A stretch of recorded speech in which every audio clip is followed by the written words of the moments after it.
بسم اللہ الرحمن الرحیم۔ السلام علیکم ناظرین، شام کی چائے کے ساتھ آپ کی خدمت میں حاضر ہیں۔ ناظرین، پچھلی 2 ویڈیوز میں ہم نے آپ کے لیے حضرت شاہ شمس تبریز اور حضرت مولانا جلال الدین رومی کے مابین طے کیے جانے والے محبت کے 40 اصولوں میں سے 20 اصول بیان کیے ہیں۔ آج اگلے 10 اصول آپ کی خدمت میں بیان کریں گے اور انہیں سیکھنے اور سمجھنے کی کوشش کریں گے۔ تو آئیے شروع کرتے ہیں۔ اس نے ہم سب کو اپنی صورت پر پیدا کیا ہے، لیکن اس کے باوجود ہم سب ایک دوسرے سے مختلف اور یکتا و ممتاز ہیں۔ کوئی بھی 2 انسان ایک جیسے نہیں، کوئی بھی 2 دل یکساں طور پر نہیں دھڑکتے۔ اگر وہ چاہتا کہ سب لوگ ایک جیسے ہو جائیں تو وہ ان کو ایک جیسا ہی بناتا۔ چنانچہ اب ان اختلافات کی توہین و تنقیص کرنا اور اپنے افکار کو دوسروں پر مسلط کرنے کی کوشش کرنا دراصل پروردگار عالم کی قضاء و قدر اور بلند پایہ حکمت کی توہین کے مترادف ہے۔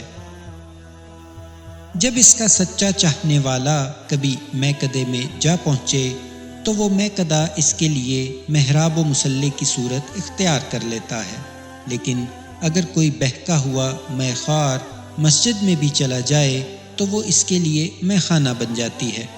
جو کچھ بھی ہم کرتے ہیں اس میں اصل کردار تو ہمارے دل کا ہے، ہمارے اندر کا ہے، ظاہر کا نہیں۔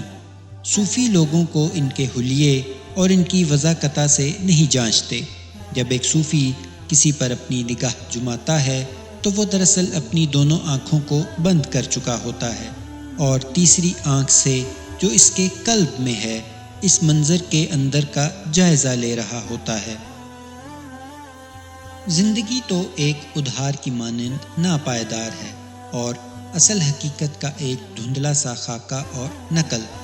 صرف بچے ہی اصل حقیقت کی بجائے کھلونوں سے بہلتے ہیں، لیکن اس کے باوجود لوگ کھلونوں پر فرفتہ ہوتے ہیں یا بے قدری سے انہیں توڑ ڈالتے ہیں۔ اس زندگی میں ہر قسم کی انتہاؤں سے دور رہو، کیونکہ انتہا پسندی تمہارے اندرونی توازن کو بگاڑ دیتی ہے۔ صوفی اپنے رویوں میں انتہا پسند نہیں ہوتے، بلکہ متوازن اور نرم ہوتے ہیں۔ پروردگار کی سلطنت میں انسان کو بہت خاص مقام و مرتبہ حاصل ہے۔ اللہ نے کہا، اور میں نے اس کے اندر اپنی روح میں سے پھونک دیا۔ ہم میں سے ہر ایک کو اس قابلیت کے ساتھ پیدا کیا گیا ہے کہ وہ اس کا خلیفہ بن سکے۔ اپنے آپ سے پوچھو کہ کیا تمہارے اعمال اس کے خلیفہ جیسے ہیں؟ یاد رکھو کہ ہم پر لازم ہے کہ ہم اس رحمانی روح کو جو ہم میں پھونکی گئی ہے کو اپنے اندر دریافت کریں، پہچانیں اور اس کے ساتھ جئیں۔ جنت اور دوزخ کے بارے میں فکر مند رہنا چھوڑ دو، کیونکہ جنت اور دوزخ یہی ہیں اسی لمحہ موجود میں۔ جب بھی ہم محبت محسوس کرتے ہیں جنت کا ایک زینہ طے کرتے ہیں، اور جب بھی نفرت، حسد اور جھگڑے میں پڑتے ہیں دوزخ کی لپیٹوں کی زد میں ہوتے ہیں۔ کیا اس سے بھی کوئی بدتر کوئی دوزخ ہو سکتی ہے جب کوئی شخص اپنے دل کی گہرائیوں میں یہ احساس پائے کہ اس سے کوئی بے حد غلط اور برا کام سرزد ہو گیا ہے؟ اس شخص سے پوچھ کر دیکھو، وہ تمہیں بتائے گا کہ دوزخ کسے کہتے ہیں۔ اور کیا اس سے بھی بڑی کوئی جنت ہو سکتی ہے جب کسی شخص پر خاص لمحات میں وہ سکنیت نازل ہوتی ہے، جب اس پر کائنات کے دریچے کشادہ ہوتے ہیں اور انسان اپنے رب کے ساتھ قرب کی حالت میں ابدیت کے اصرار سے ہمکنار ہوتا ہے؟ پوچھو اس شخص سے، وہ تمہیں بتائے گا کہ جنت کیا ہوتی ہے۔ کائنات ایک وجود واحد ہے، جہاں ہر کوئی اپنے اپنے واقعات کے غیر مرئی دھاگوں سے ایک دوسرے کے ساتھ لپٹا ہوا ہے۔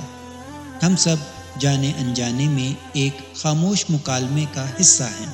کسی کو دکھ نہ دو، نرمی اور شفقت کا برتاؤ رکھو، کسی کی پیٹھ پیچھے اس کی برائی مت کرو، خواہ ایک بے ضرر سا جملہ ہی کیوں نہ ہو۔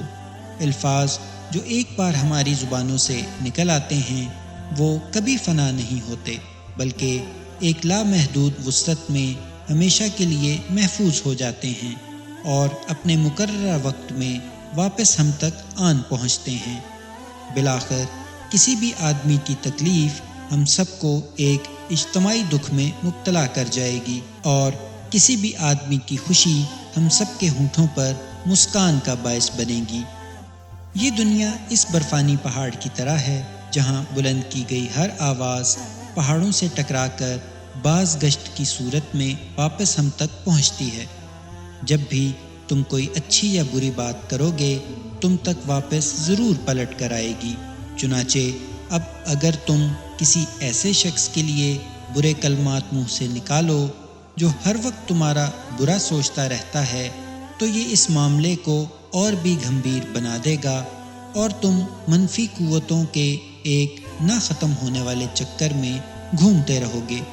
بجائے اس کے کہ تم اس کے لیے کچھ برا کہو، 40 دن تک اس کے لیے اچھا سوچو اور اچھی بات منہ سے نکالو۔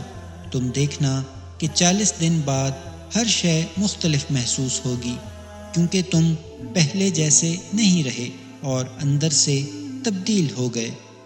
ماضی ایک تعبیر ہے، ایک نقطہ نظر ہے، جبکہ مستقبل مایا ہے، ایک سراب ہے۔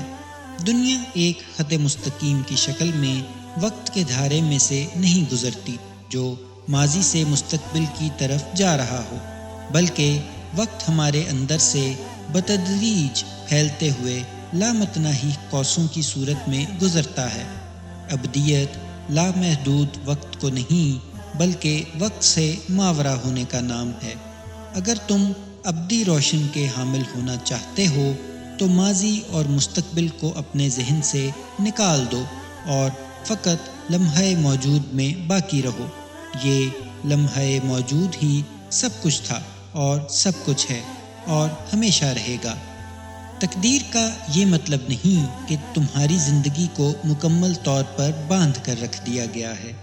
ہر بات کو مقدر پر چھوڑ دینا اور کائنات کے ساتھ ہم آہنگ ہونے کی کوشش نہ کرنا محض جہالت کی علامت ہے۔ کائناتی موسیقی ہر طرف سے پھوٹ رہی ہے اور اس کے 40 مختلف درجات ہیں۔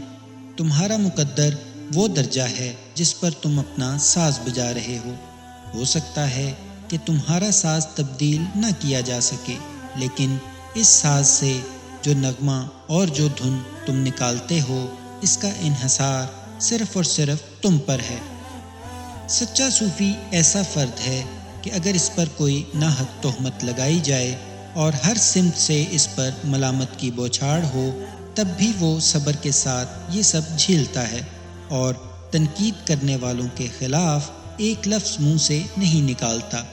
وہ الزام کے جواب میں الزام نہیں لگاتا، اور کوئی اس کا مخالف اور دشمن حتیٰ کہ غیر ہو بھی کیسے سکتا ہے جب اس کے نزدیک کسی غیر کا کوئی وجود ہی نہیں۔ وہ تو خود اپنے نفس سے معدوم ہے، چنانچہ وہ کس طرح کسی کو اپنا دشمن یا مخالف سمجھے جب وہاں صرف اور صرف ایک ہی ذات واحد کی جلوہ نمائی ہے۔ تو یہ تھے ناظرین آج کے 10 اصول، امید ہے آپ کو پسند آئے ہوں گے۔ اللہ تعالیٰ آپ سب کو آسانیاں پھیلانے کی توفیق عطا فرمائے۔ اپنا بہت سا خیال رکھیے۔ اللہ حافظ۔